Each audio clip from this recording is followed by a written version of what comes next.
vous entendrez parler de guerre et de menaces de guerre. Attention, ne vous laissez pas troubler par ces nouvelles, car cela doit arriver, mais ce ne sera pas encore la fin. En effet, on verra se dresser une nation contre une nation, un royaume contre un autre. Beaucoup d'entre vous suivent de près les événements qui se déroulent sous nos yeux au Moyen-Orient. La situation est particulièrement tendue suite à une attaque récente d'Israël contre le chef du Hamas en Iran. Cette action a eu des répercussions majeures et a attisé les tensions régionales, impliquant plusieurs grandes puissances mondiales comme la Russie et la Chine.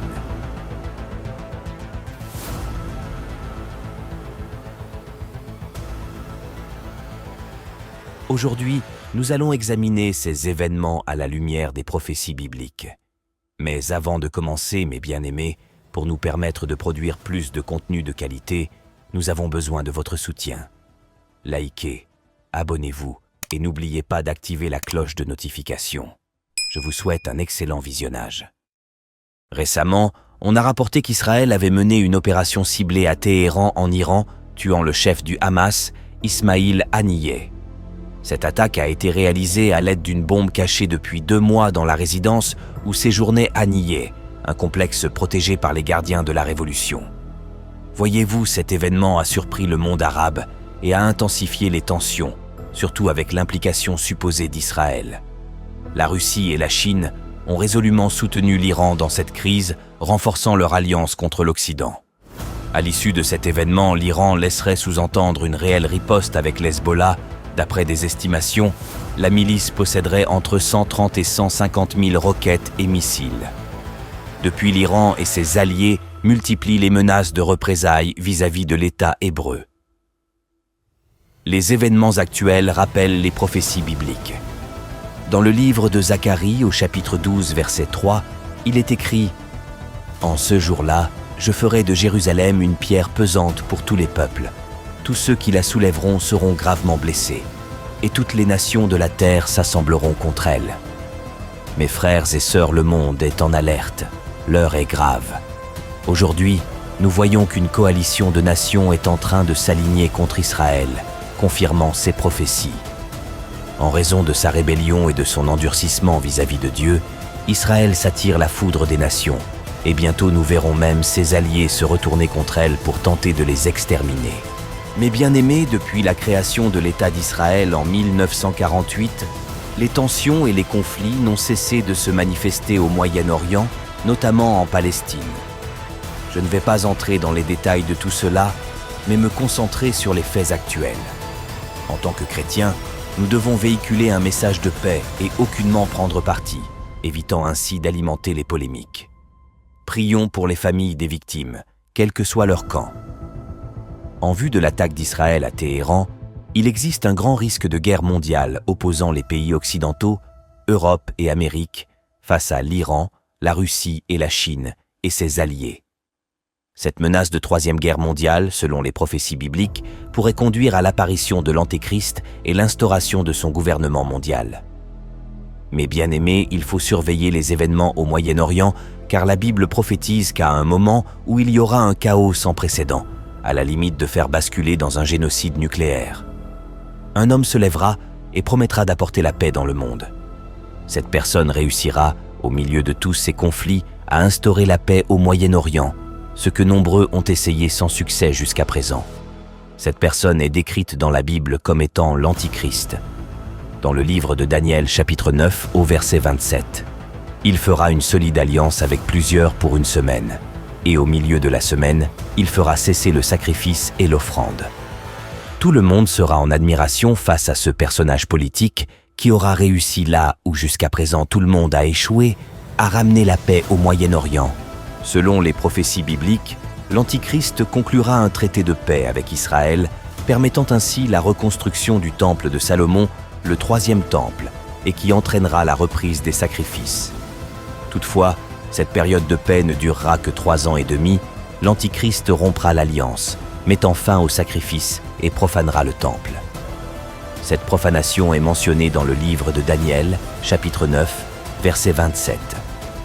À la moitié de la septaine, il fera cesser le sacrifice et l'offrande. Dans le temple sera établie l'abominable profanation, et cela durera jusqu'à ce que l'entière destruction qui a été décrétée s'abatte sur le dévastateur. Après cette trahison de l'Antichrist, la nation d'Israël vivra une persécution intense, comme jamais auparavant. Cette période est appelée dans la Bible le temps d'angoisse pour Jacob.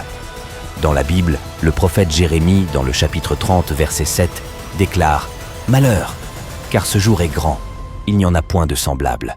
C'est un temps d'angoisse pour Jacob, mais il en sera délivré. » Néanmoins, au cours de cette tribulation, la Bible indique qu'Israël se repentira et invoquera l'Éternel, et c'est alors qu'ils seront sauvés.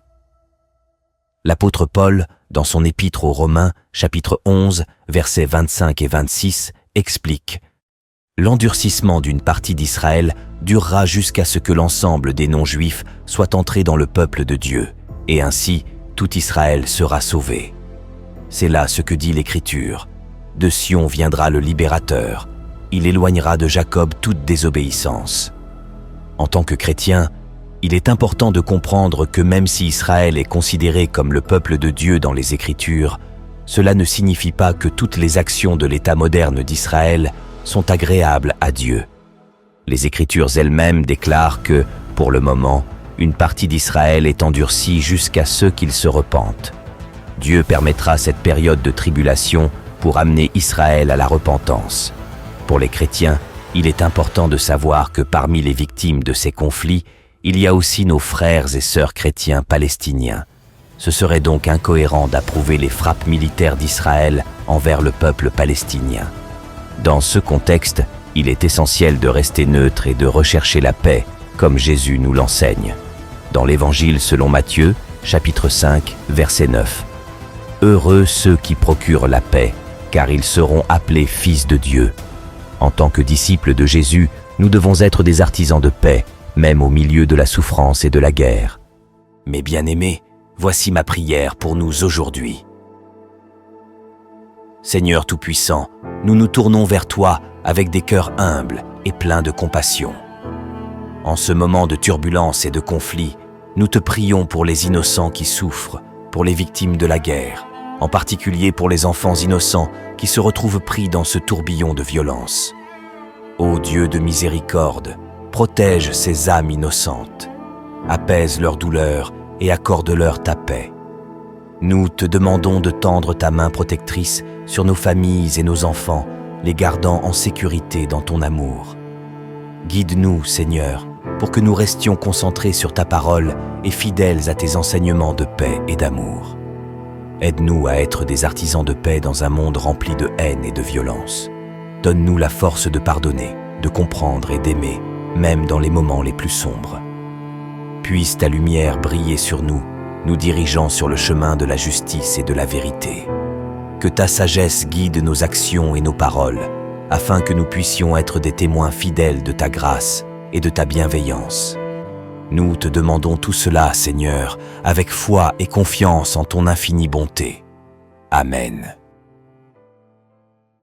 Mes bien-aimés, n'hésitez pas à laisser un commentaire et à partager vos impressions face à cette situation. Partagez également la vidéo avec votre entourage. Si vous avez apprécié le sujet, je vous invite à vous abonner et à liker et à activer la cloche de notification pour ne manquer aucune de nos prochaines vidéos. À bientôt.